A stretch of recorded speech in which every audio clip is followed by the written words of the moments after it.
Sir, with your permission. Assalamu alaikum to everyone.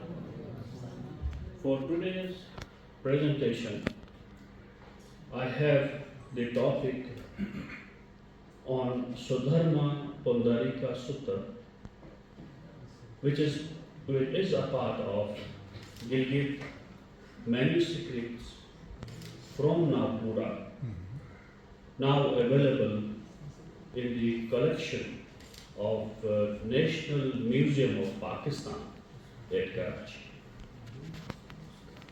Many thanks to Department of Archaeology, University of Peshawar, who have invited us to share our experience in the research, and also thanks for the funding of Higher Education Commission Pakistan for conducting this research, and they had approved a project titled Nagpura Karga Research Project.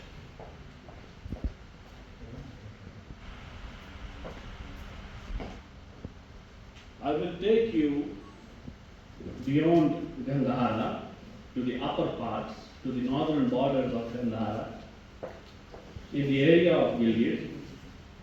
You can see here Gandhara located here, and Ladakh and further Tibet, and this area of Gilgit is under our study. You can see the road network, and one of the road network which has been attested by the Kharoshti inscriptions can be the first road explored by the Kushans, connecting Central Asia and South Asia or Gandhara.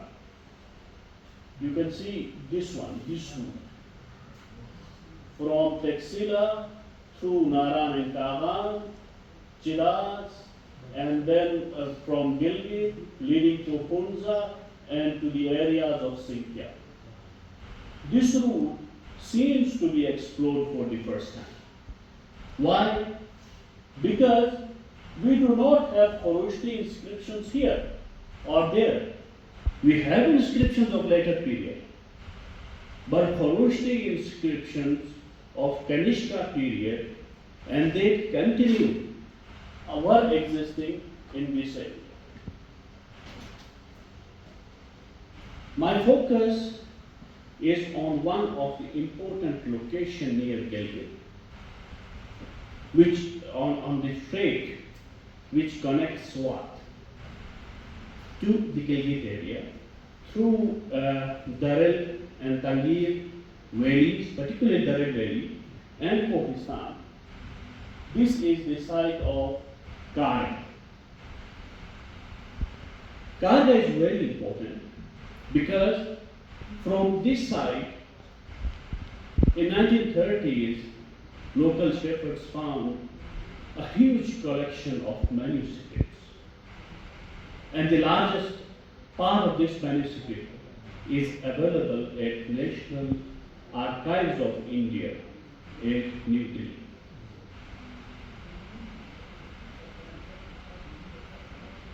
Earlier it was thought, and still it is thought, that Nagpura gave all this information. But when we studied and surveyed the area, we found a huge complex.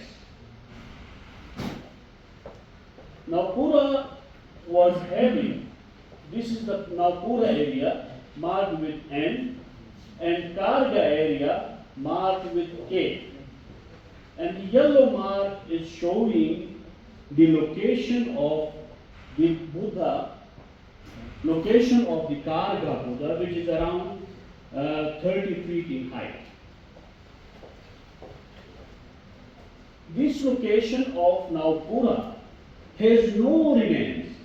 Only we have some remains of stupas in the front and some excess of water facility to this area, which marks that there should be a garden with having a stupa. But this one Karga site is very huge and having a cultural or material deposit or structural deposit over here, extending to the inner valley, and there is a cave site.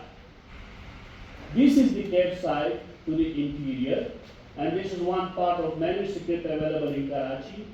And this is the portion which has been excavated by Shastri in 1938. And we were studying the trenches again to find any remains. But still, now we do not have any archaeological remain there, but only the dumps of material which can be investigated in later periods.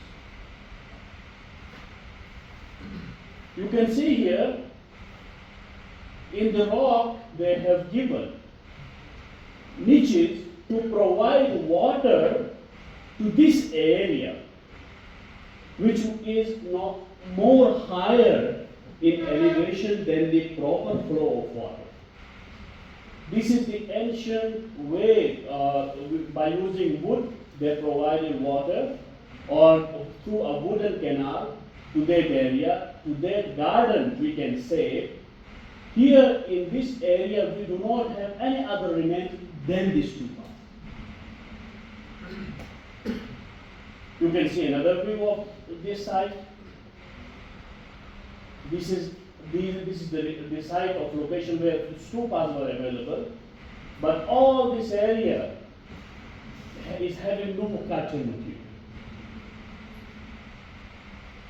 These are the four trenches. This is the current picture of the four trenches which were excavated: A, B, C, and D. C is the important location from where all the manuscripts have been found.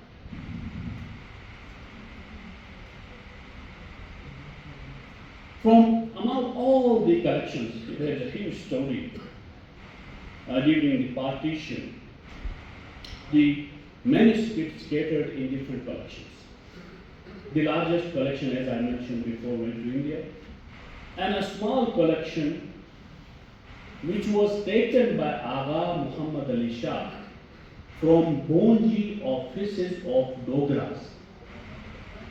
While visiting the offices, he collected those manuscripts and placed in his personal collection, and further sold one part to Tucci. And Tucci returned it to National Museum of Pakistan. This is the complete folios. Prajna Paramita is having 46 folios. Vinaya Vastu is having 180 folios, and 395, 3 is the number. Siddharma Pundarika Sutta is having 20 folios. Today I will take little more time. Today I want to show you the available folios of Siddharma Pundarika.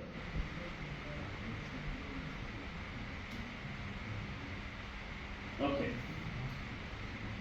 Here, this is the data. This is the number given on the manuscript, which is not arranged properly. See, the first part of manuscript is given 125 number and 126, recto and verso. And this has been rearranged in a new way, in proper order of the manuscript, which was not in a proper order at the collection. This is the first one.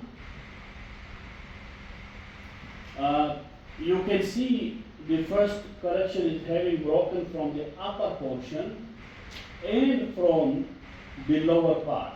Means this is on back to back. There is the recto side and this is the verso side.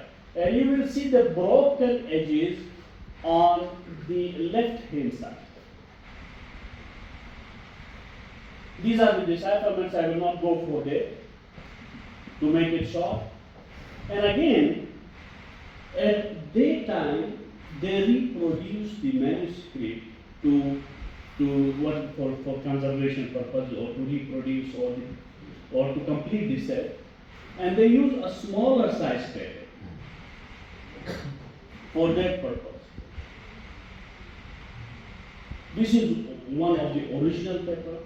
You can see here the broken side on this side, on left hand side. Again, in the next you can see not on the right hand side. Why only on the left hand side? Think over it. All are having broken parts on the left hand side. I will not go for further details because I don't have time. Again, recto 11. Okay? These are some glimpses. Okay? And again, here see that these were some additions of that time on a smaller paper.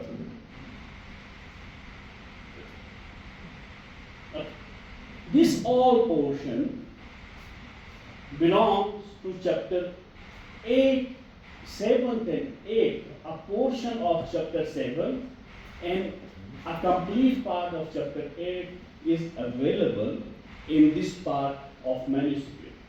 Now we are examining by comparing with other collections that how this collection fills the complete set of manuscripts.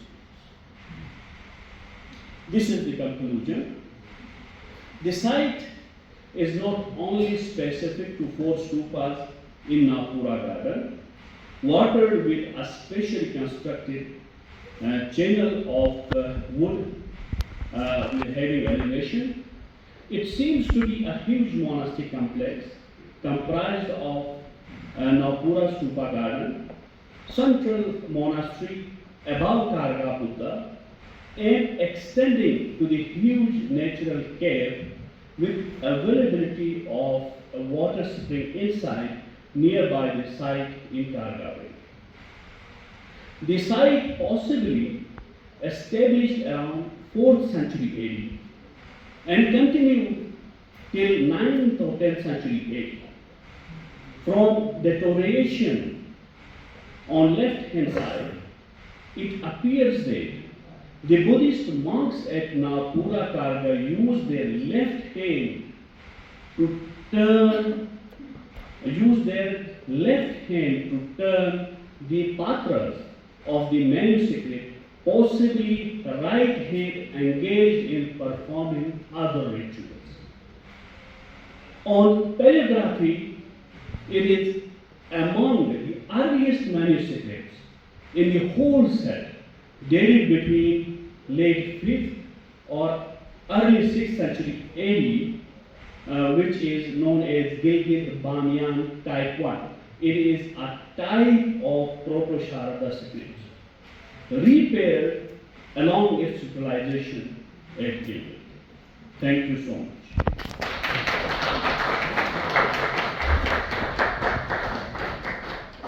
Thank you, Luis.